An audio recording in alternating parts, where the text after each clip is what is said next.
Neighborhood. Now it's 6:30. This is News 6 at 6:30, getting results. Thank you for joining us here live on News 6 Plus. I'm Ginger Gadsden. And I'm Justin Wormuth. Hey, did you know? Oh my God. It's still raining. It was raining all day. All day. But if you have a lawn, that lawn was probably crunchy until Love today. that. I love that. My lawn was crunchy. Mowed it yesterday, and that's like the best feeling. Perfect. You timed that perfectly. Yeah. I love it. Meteorologist Jonathan Kegas joins us now. Still raining in some spots. Yeah. And heavily, I might add. It is, yeah, especially along the Gulf Coast right now. This is going to try to work its way in from west to east later on this evening. The steadiest stuff is alpha, at least from Central Florida, into the Atlantic. We're going to be watching just a few stray showers in Titusville, a few scattered showers in Titusville. There's looks could be a little deceiving. I'll show you what I'm talking about in just 1 second. We're shooting very, very high up into the sky here. We're using the Melbourne radar, so we're shooting across the state, several thousand feet up into the air. So the bark looks a lot worse than its bite here, at least on the radar perspective. Nonetheless, taking a break in downtown Orlando through Apopka, should be on the drier side again in northern Lake County for the time being. But the stuff moving in from the Gulf is going to work its way through Central Florida over the next couple of hours. By 7 o'clock, rain chances holding at about 40%, 30% if you're out by 9 o'clock. There's 11 o'clock, still around a 30% shot for showers. We'll keep that 30% chance overnight, spiking a little bit as you get yourself up for the morning commute tomorrow. We're going to show you and take you hour by hour and break down future radar for you coming up at about 6:47, guys. All right, sounds good. Thank you, Jonathan. A local beach town now has the most expensive vacation rental fees in the state. Cocoa Beach, raising the application and renewal fees by 5 times for short-term rentals in residential neighborhoods. That is a lot. News 6's James Barbero shows us how the sharp increases are polarizing owners, neighbors, and some city leaders. You've got to do something because Airbnbs, I'm sorry, they do not belong in a residential neighborhood. They belong on the other side of the highway. I don't like raising fees for people that are doing it properly. I have absolutely no qualms about raising the fines through the roof. There was applause for both sides, but ultimately Thursday night, the Cocoa Beach Commission voted to substantially raise the price of running a vacation rental in neighborhoods like this. Just to get started now will cost an owner $2,500. Airbnb says that's the most expensive application fee in the entire state, and by more than $1,500. All members of the commission but Mayor Keith Capizzi also voted to raise the yearly renewal fee for owners to $1,500. It was just $325. To those who say we're charging fees too high, just listen to what some of me and my neighbors have had to endure over the last year. First of all, after one party at a short-term rental down the street from us, we picked up 16 beer bottles floating in the canal. So City Manager Wayne Caragino says the new fees will help with shifting the costs of regulating the vacation rentals from the taxpayers to the owners. And you also say it'll help with enforcement. How so? As it currently stands, the enforcement is a burden on the city, and we don't have the staff to properly enforce the issue. So this will give us the opportunity to hire the staff. And what's your response to opponents of raising the fees who say that this will actually hurt owners and tourists too? They are running a business here, and if they're going to run a business here, they're going to have to play by our rules. And the city's looking right now to hire a code enforcement officer. Anyone interested can apply through our website, clickorlando.com. In Cocoa Beach, Brevard County, I'm James Sparvero, getting results, News 6. I don't understand it. Well, I don't understand that part either. The part about just trashing an Airbnb, and then, you have neighbors who live there full time. Of course, so it ruins it for everyone. Exactly. Right? You can't hold anyone accountable at the same time. But on the flip side, it is someone's livelihood, and you have to pay more. So I get why it's polarizing, and I get why two sides are certainly passionate about it. But there are just a few bad apples. True. And this is why we can't have nice things. Ain't that the truth? All right, well, after nearly 9 years, the city of Orlando is getting closer to building the Pulse Memorial. On June 12, 2016, 49 people were killed and several more were hurt when a gunman opened fire inside the nightclub. The Orlando City Commission heard from the Pulse Advisory Committee as they prepare to send that project out to bid. News 6's Emily McLeod was at the morning meeting and breaks down the details of what's planned for the memorial site. For nearly 9 years, this has been the place where people come to pay their respects, to honor and remember the 49 lives lost in the Pulse tragedy.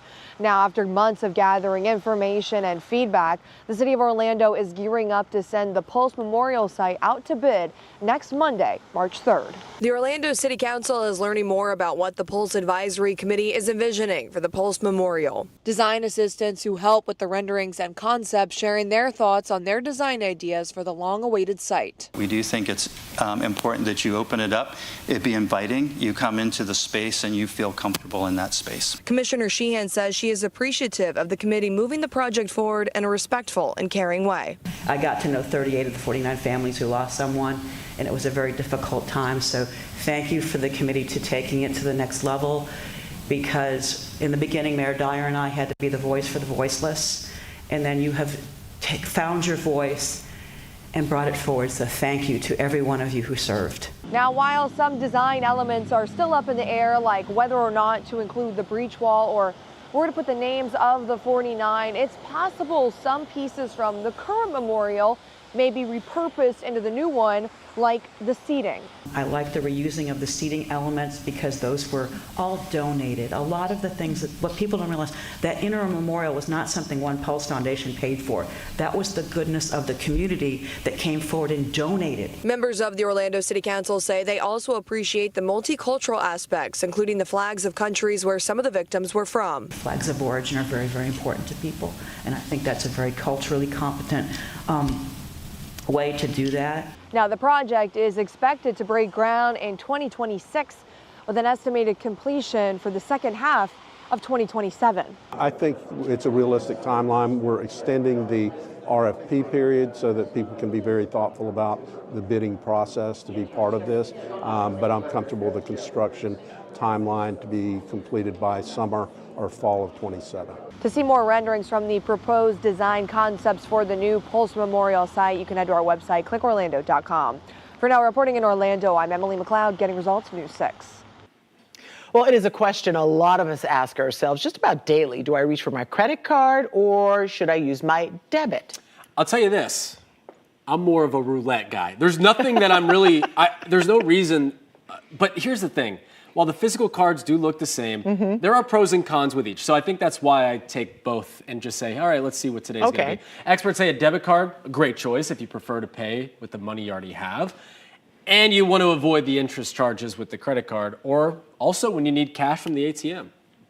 It's like the cash stuffing method, where if you only put cash in envelopes and you're only allowed to spend that cash, that's the essential equivalent of using a debit card. Credit card might come in handy when looking to earn rewards. That is the perk here. Plus, they're more flexible. They also help you build credit, and they can be used when you have to make a deposit, like at a hotel. If you have a credit card, that hold only goes on your line of credit. If you're using a debit card, that means you have to already have that deposit amount in your account. And Michael Yoshida joins us now. Thanks for joining us, Michael. All right, let's start with this. When we're out rushing out of the grocery store, what do card experts recommend using? Are we talking credit card here or a debit card? Hey, good to be with you, Justin. Yeah, when we talked with these experts, they say it really comes down to understanding your own financial goals and as well as your capabilities. Really, that relationship you have with your budget and with your money, of course. With debit cards, if you prefer to pay with cash or don't want to overspend, it's a great option. Of course, you won't be impacting your credit score. You won't be able to, again, overspend and go into debt. While as those credit cards, obviously, you can start building those points, those rewards, depending on the credit card you have, build that credit score, and also obviously can borrow money for some of those larger purchases and then obviously hopefully pay that back down the line. So in terms of choosing which one in the moment to go for, really, it's about your personal choice. And again, that relationship you have with understanding your budget, your income, how much is coming in, how much are you then putting out with some of these purchases. So definitely some things that the experts we spoke with say want to keep in mind, especially as more and more Americans are building up that credit card debt over the last few years. All right, speaking of credit card debt, yeah, and it's at record levels right now, Michael. What do those experts have to say when it comes to dealing with that and getting that under control? Again, understanding the risks and rewards with those credit cards. Obviously, you can help build up that credit score, but some things to keep in mind as you're doing so. And talking with some of the experts, they talk about, again, knowing when to stop growing that balance. Obviously, that interest, it will continue to compound. Also, knowing, again, where your income is. You have your non-negotiables, your rent, other things you have to pay for. Figure out how much discretionary spending you have, and also potentially, if you do have a decent amount of debt, transferring to a balance transfer card or some sort of debt consolidation loan. And before you do that, though, they said have a really good plan for how you're going to use those, the terms for them. They obviously can help save you hundreds or thousands of dollars as you're paying off debt. Again, just a lot to keep in mind on, as you mentioned, those record numbers of Americans with that credit card debt that we've seen build up. Obviously, a big perk with using a credit card, too, is the rewards that come with certain cards. How do we approach those? What are some of the people you spoke to? What are they saying about how to approach that? Yeah, so the big thing is don't get blown away by all of the amazing offers. Really take the time before you apply, before you get into a locked-in agreement to understand the terms. Obviously, the interest rates, the charges that you'll have to face, but also taking a good look at how you spend your money and use your cards. Obviously, some cards, if you live in a city, maybe you're doing more going out for food, for drinks, ordering food, restaurants, then maybe a cashback card might be better. Or if you're a traveler, obviously there's plenty of travel credit cards if you qualify that you can apply for. But the big thing, again, doing some of that math on the front end, figuring out how much you may have to use that card to make sure you're getting the full benefits, so you're covering those annual fees that often come along with those cards. And the big thing that all those we spoke with said, make sure you never overspend with that credit card as you're trying to chase all of those rewards. Again, financial responsibility, the big takeaway from everyone we spoke with, whether it's using that debit card or that credit card. No doubt. All right, Michael, we appreciate the time. Thank you. Yeah, some great information there talking about debit versus credit. And I think it just depends on everyone's situation, right? I mean, everyone's different. Everyone knows how to do it in certain ways. They have a debit card. Maybe you just got paid or something like that. You can go ahead and pay it. Or you have the perks and the rewards of a credit card that you want to try to get. So it's just balancing that and understanding what I love the reward aspect of it, but I always I'm lucky enough I can have a credit card and a debit card, so I keep them both with me in case, because I've had a problem like, oh, this didn't go through for whatever reason. And then you have and it's so embarrassing if you ever have to walk out. I've had to leave groceries at the Publix before because a card didn't work for whatever. No, it's good to have backups. Yeah. Well, everywhere you look, there is construction, some kind of construction project here in Central Florida. Here's the thing, there aren't enough construction workers to get the job done. So coming up, the shortage that's threatening to raise costs and delay projects across really the country. Plus, Miss Billy has called Eatonville home for nearly 20 years, and thanks to home repairs from a nonprofit, she'll be staying there even longer. She shares her gratitude with News 6 tonight. You're watching News 6 at 6:30 live on News 6 Plus. We're getting results in Orla Vista, Port St. John, and all of Central Florida. We'll be right back. Brought to you by your local Toyota dealers. Toyota, let's go places.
The construction industry is booming, especially here in Central Florida, with projects popping up just about everywhere. However, there aren't enough skilled construction workers to meet the growing demand. The construction industry needs to attract 439,000 new workers this year alone. They do. Otherwise, costs will rise and projects will get delayed. And experts say that number is really on the conservative side here, given the potential impacts on immigration policy, both federally and at the state level. And while those impacts remain to be seen, one thing is for sure, the workforce needs to get younger.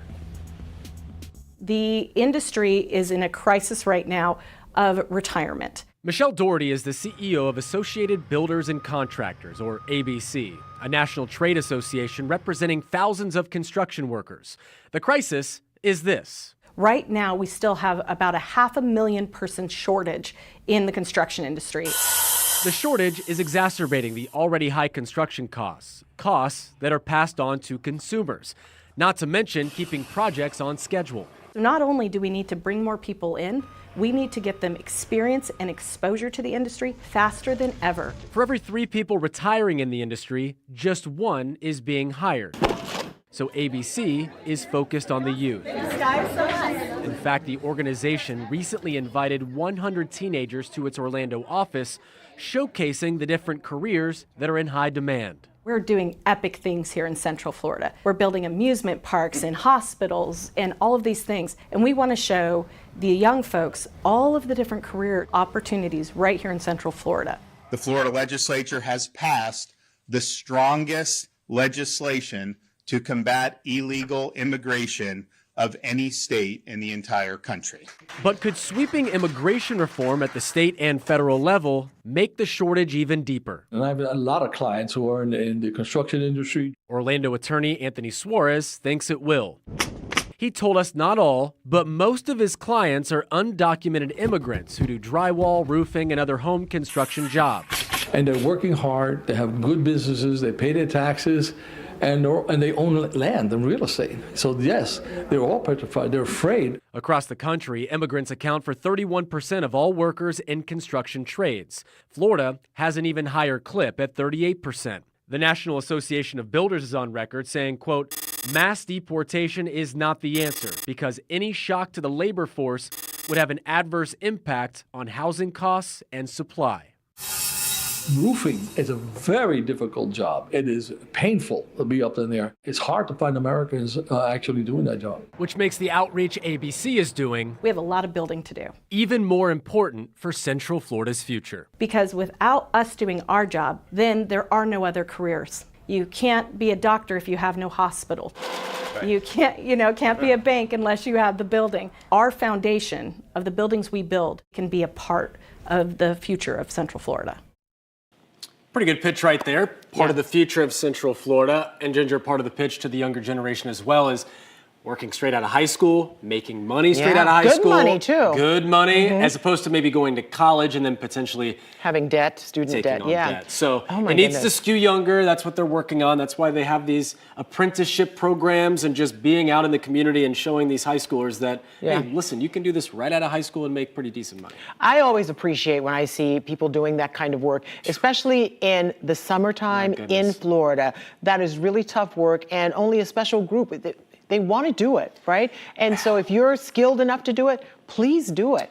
We need you. Yeah, we need you bad. Really you heard the stats there. And believe me, if you don't think you're needed, just try to apply. See how quickly you get a call. 439,000. That's across the country. Yeah, but and that's conservative. That's a conservative estimate. All right. Anyway, let's take a live look outside downtown Orlando from the Light Orlando Delivering Hope camera. A little break in the action. The first break I think we've seen. I mean, it's been sprinkling. It's been a little stronger. It's been a little chilly. It's been a kind of a gross day. It's a soup kind of night. Yeah, it is. Some pho. Ooh, a pho day. Yeah.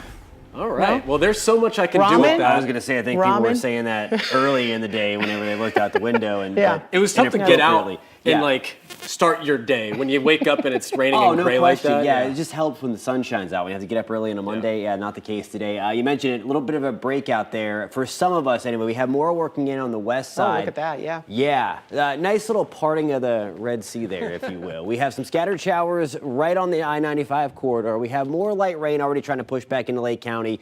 we've been talking about that. I mentioned earlier that the bark was worse than the bite. You saw a lot of red there if you were with us at the top of the show coming off of the Gulf side of Florida. We're now working out of the Tampa radar, and as we were doing that, we have a much better gauge on where things are going here, at least from the Gulf side of Florida. But there we go, some of the steady rain, the darker the yellow and orange, the heavier the rain. So that's pushing into Groveland, into Mineola, into Claremont. We're dealing with that right now. Light rain also returning to Popka on the west side of Orange County, into Winter Garden. Winter Springs, we have some light rain, into Oviedo as well. More light rain in Titusville. The steadiest stuff from this afternoon is gone, but then now again, round 2 coming back into the picture. This is a live look outside in Port Canaveral. Things are pretty wet out there. The winds are on the calmer side. That's a live look with our Launch Credit Union camera, again, at Port Canaveral. In Brevard County, it says skies are on the clearer side. We do have a few breaks, but certainly we had the clouds kind of pushing in and back out. Future clouds and rain again showing that next round coming through. That 7, 8 o'clock is certainly a little more filled in. We were talking about this earlier that I think it was out to lunch a little bit with round 2. That's 9 o'clock, a few more scattered showers around. I think we redo this again tomorrow morning. So there's 3 o'clock. You'll notice a little pinwheel action as the center of low pressure, as this weak system bringing us all of this Gulf moisture pushes its way across the state. You see the flare up there. There's 5, 6 o'clock. So again, heads up tomorrow morning on your morning commute. I do think there will be rain around again, and then we will gradually see things improve. That's 3 o'clock. The white on your screen represents the cloud cover. Anywhere you see gray, again, that is the actual map color. That is the sunshine breaking back through, and then those clouds erode quickly as the dry air starts to punch back in. 61 in Mount Dora. Right now, we're at 63 in Sanford, 63 in New Smyrna, Holopah, and Deer Park. We're back to the mid-60s. Palm Bay, we're at 65. Same for us in Melbourne. Now here's a look at tomorrow. Your forecast is sponsored by Florida Lottery. Temperatures start off in the upper 50s and lower 60s, pretty much right where we are now. Rain chances at 60% tomorrow. That's for the morning again. 30% shot for rain before lunchtime tomorrow. And then sunshine goes on the increased temperatures back to the low to mid 70s. Now here's a look at your pinpoint accurate 7-day forecast. Improving weather all around, mid 70s on Wednesday, pushing 80 on Thursday. A little cooler on Friday, but a very nice weekend coming on the pipeline, mid to upper 70s for the weekend, guys. Love it, love it, love it. Thank you, Jonathan. Well, here's the thing. If you're just now waking up, maybe, or if you're just now welcome to Monday. Welcome to Monday. It wasn't picture perfect to be hanging outside. No, it wasn't. But some people did just that. They hit the links today to get results for others, and that's always a good cause, right? So today was the second annual Swinging with Purpose golf tournament at Lake Nona Golf and Country Club. Despite all that rain, some pretty familiar faces braved the elements, including you saw Grant Hill, Nancy Lopez, and Charles Woodson, all to raise money for local organizations.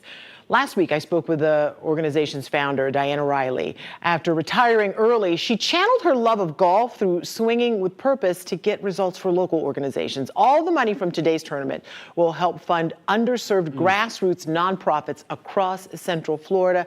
And one of the groups she has fallen in love with is the New Image Youth Center. And those kids really have benefited from their loving, tender hands and their money too. This is the second year they've done it here. And I said, how much money do you think you're going to raise today? And she said, we're probably going to hit double what we did last year. And they did 100,000 last year. So they're close to 200,000. Can't wait to see next year. I know. It's crazy. Great to have everyone still come out though. I mean, they know it's for a greater cause. It's not for playing golf. And to have the weather be like it is, it just shows that it is bigger than golf. So I talked to the founder's husband.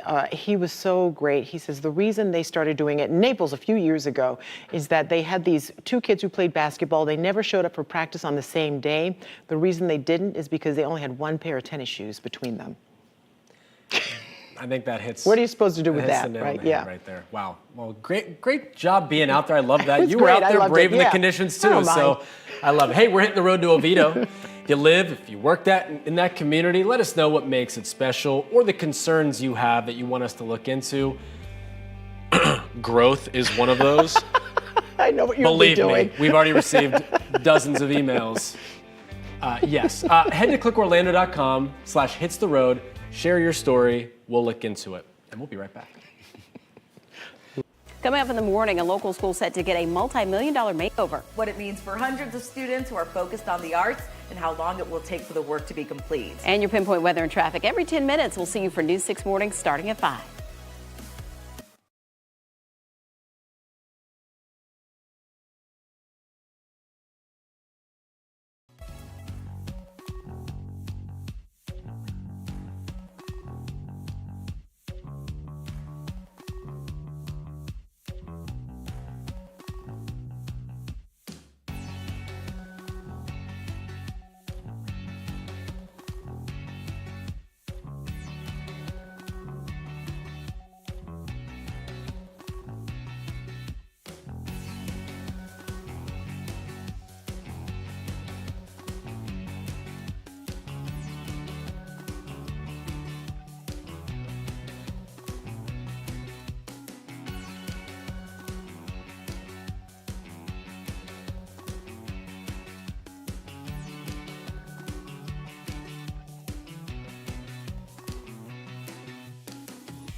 As we continue to celebrate Black History Month, we want to share the story of a longtime homeowner in historic Eatonville. She is the lucky recipient of a grant to help restore her home in the historic Black town. News 6 reporter Laverne McGee tells us how this is also helping the community. I'm here with Miss Billy. She's lived in this house about 20 years here in Eatonville. You're so excited to have these renovations done, and we're so excited she's giving us a tour. It's a blessing because, hey, I could look at it every day and say, oh, you know, I'm enjoying this. Miss Billy was not able to afford desperately needed home repairs and renovations, so she applied for a grant with the nonprofit organization Rebuilding Together Central Florida. The floor is new. Yeah, the floor is new. My floor actually was dark brown. As part of their commitment to rebuilding Eatonville and in celebration of Black History Month, they were able to fix her roof and renovate her bathroom and kitchen. Check out the before and after. They also did an inspection and found mold behind her kitchen cabinets that could have led to a serious problem. It's really amazing what we have lurking in our homes that we know nothing about. Eatonville was incorporated in 1887, founded by newly freed slaves. It's in a prime location near Winter Park. This District State House Representative Ana V. Escamani has been out here volunteering to help beautify these neighborhoods.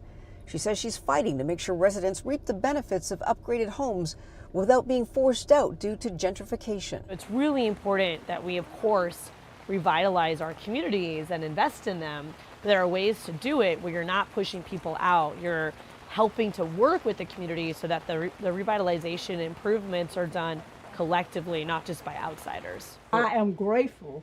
I am truly grateful. Laverne McGee, Getting Results, News 6. Oh, she's so deserving. Oh, yeah. How beautiful did everything They look? did a great job, and not to mention snuffing out the mold back there. That could have been Yes. awful. Oh, Miss Millie, so happy for you. Way to go. Well, thank you so much for watching News 6 at 6:30. Stream News 6 online anytime on our News 6 Plus Smart TV app. We break news on clickorlando.com. We'll see you back tonight at 11. Take care.